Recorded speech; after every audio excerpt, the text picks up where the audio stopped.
En aquel tiempo Jesús se apareció otra vez a los discípulos junto al lago de Tiberíades y se apareció de esta manera.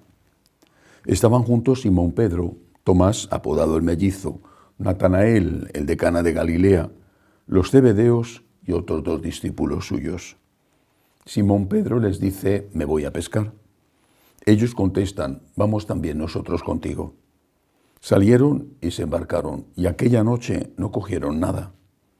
Estaba ya amaneciendo cuando Jesús se presentó en la orilla, pero los discípulos no sabían que era Jesús. Jesús les dice: muchachos, ¿tenéis pescado? Ellos contestaron: no. Él les dice: echad la red a la derecha de la barca y encontraréis. La echaron, y no podían sacarla por la multitud de peces. Y aquel discípulo a quien Jesús amaba le dice a Pedro: es el Señor. Al oír que era el Señor, Simón Pedro, que estaba desnudo, se ató la túnica y se echó al agua. Los demás discípulos se acercaron en la barca porque no distaban de tierra más que unos 200 codos, remolcando la red con los peces. Al saltar a tierra, ven unas brasas con un pescado puesto encima y pan. Jesús les dice: traed de los peces que acabáis de coger. Simón Pedro subió a la barca y arrastró hasta la orilla la red repleta de peces grandes, 153. Y aunque eran tantos, no se rompió la red. Jesús les dice: vamos, almorzad. Ninguno de los discípulos se atrevía a preguntarle quién era, porque sabían bien que era el Señor. Jesús se acerca, toma el pan y se lo da, y lo mismo el pescado. Esta fue la tercera vez que Jesús se apareció a los discípulos después de resucitar de entre los muertos. Palabra del Señor. Gloria a ti, Señor Jesús. Una vez más, un relato de la aparición del Señor que sirve para que tengamos la certeza absoluta de que Cristo ha resucitado, de que hay vida eterna.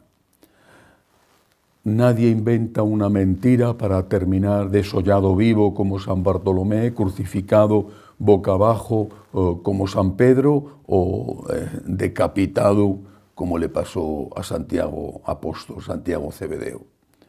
Nadie inventa una mentira para que te perjudiquen.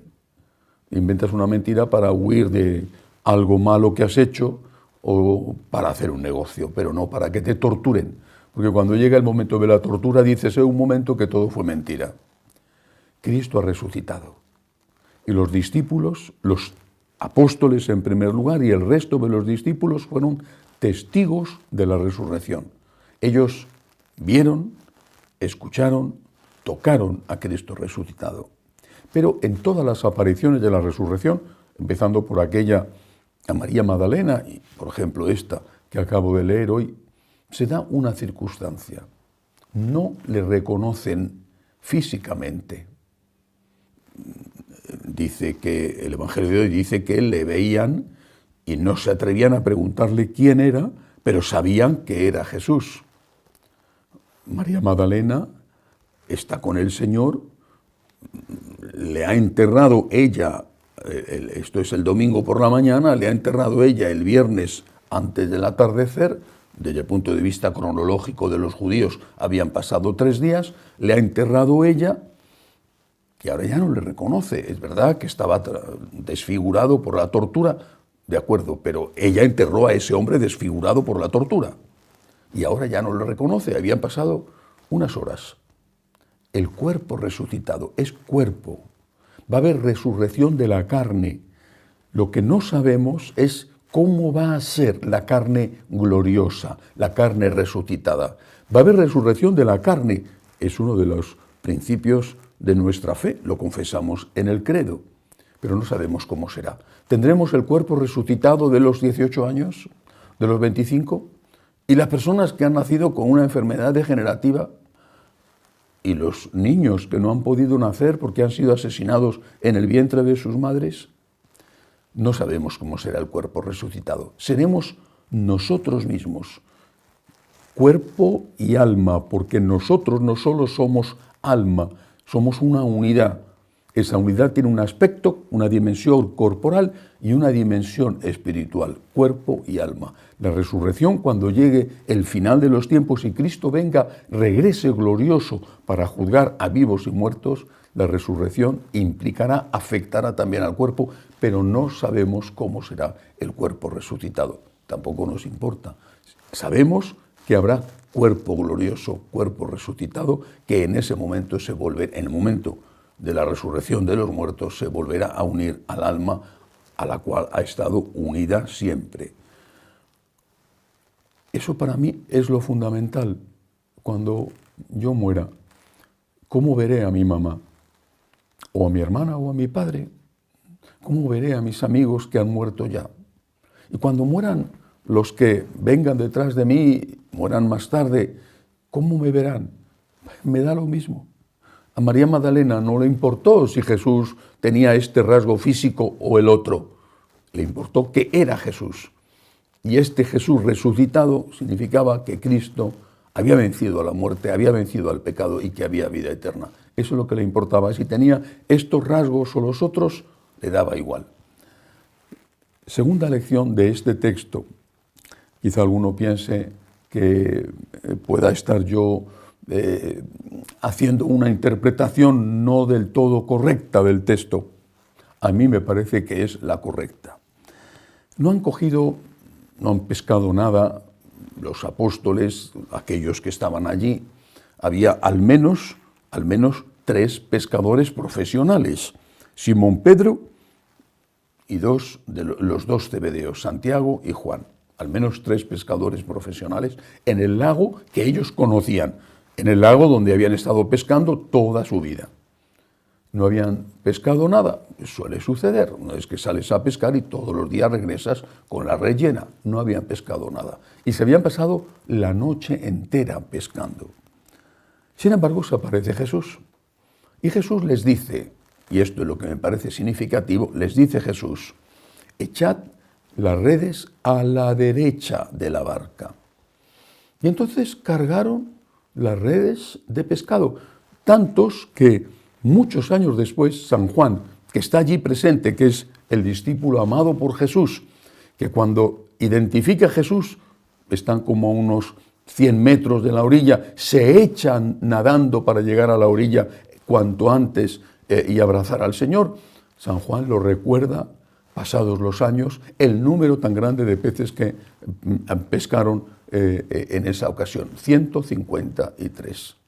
¿Pero qué significa lo de echar las redes a la orilla? Apliquémoslo, digo, es una interpretación que quizá a algunos no les parezca correcta, pero me parece que al menos incorrecta no es. No hay vocaciones. Y puedes hacer de todo y no hay vocaciones. Y las congregaciones religiosas se están muriendo, los seminarios diocesanos cada vez tienen menos gente, por supuesto con excepciones, África en general es una excepción, aunque también allí levemente empieza a notarse la crisis. No hay vocaciones. Sin vocaciones sacerdotales, más pronto o más tarde, habrá que cerrar iglesias, habrá muchas menos eucaristías. También es verdad que también hay menos gente que va a la iglesia. No hay vocaciones. Esto tiene unas consecuencias desastrosas para la iglesia. Pero ¿cómo vas a conseguir vocaciones si no ofreces a los jóvenes una vida profunda desde el punto de vista espiritual? Si no les ofreces un mensaje claro y un mensaje fiel al Señor, un mensaje fiel a la tradición de la Iglesia. Si la oferta que se hace a los jóvenes es una oferta meramente humanista, esa persona que pudiera quizá tener vocación, esa persona o bien dice, yo me quedo como laico, tengo mi familia, tengo mi trabajo, y yo trabajo y ayudaré a los pobres con una parte de mi salario, luego no se suele hacer, pero bueno, haré eso, es un propósito que se queda muchas veces en eso, en buenos propósitos. Pero con eso ya tienen bastante. O en el mejor de los casos pueden decir, voy a tener una carrera y me voy a apuntar a alguna ONG que se dedique a hacer obras sociales. en el mejor de los casos, que también sucede muy pocas veces, aunque sucede. Pero ¿por qué consagrar tu vida, renunciar a la familia, a los hijos, renunciar a tu propia independencia, a tu dinero, a tus planes, a tus proyectos, a hacer lo que quieres? Aunque cuando que tienes esa edad se piensa ingenuamente que vas a hacer lo que quieres y luego cuando llevas años trabajando en una empresa te das cuenta de que el verdadero voto de obediencia se cumple con los jefes en la empresa y que el verdadero voto de pobreza se cumple cuando tienes que alimentar a tu familia y no te llega el salario para hacerlo. Pero cuando tienes esa edad, 18, 20, 22, el futuro te parece espléndido. Vas a tener el trabajo que te gusta, vas a ganar el dinero que quieras, vas a poder irte de viaje a donde quieras, vas a casarte con la muchacha más linda del mundo y vas a tener los hijos más guapos, inteligentes, obedientes, de todo. Bueno, eso es lo que pasa a los 18, a los 20 años. Sueños, proyectos. Es mucho más difícil renunciar a un sueño y a un proyecto que renunciar a una realidad, porque la realidad nunca es como el sueño, la realidad es mucho más gris y a veces no solamente es gris, sino un gris tan oscuro que es bastante negra. ¿Y cómo vas a renunciar a todo eso, a todos esos planes y proyectos que son siempre ingenua y equivocadamente color de rosa?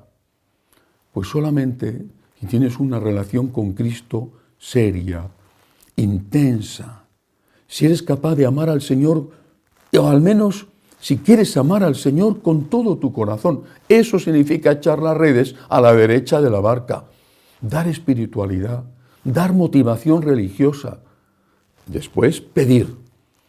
Oye, tú que quieres amar a Cristo, tú, ¿por qué no te planteas amar a Cristo entregándote del todo?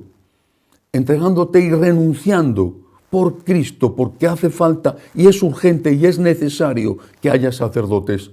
¿Por qué en lugar de ser pescador del lago no te conviertes en pescador de hombres? En lugar de ser médico del cuerpo, ¿por qué no haces de médico del alma? En lugar de ser arquitecto que construye casas, ¿por qué no construyes las casas del hombre que es su alma? Ese planteamiento, que hay que hacerlo, solo tiene una pequeña posibilidad de germinar y salir una vocación si eso se hace a unas personas, a unos jóvenes que previamente han recibido una formación espiritual y que han entendido que Cristo es el primero en la vida, lo más importante en la vida. Hay que echar las redes a la derecha de la barca. Hay que trabajar vocacionalmente, pastoralmente, hay que trabajar con los hijos de las familias que ellos han aprendido en casa qué significa seguir a Cristo.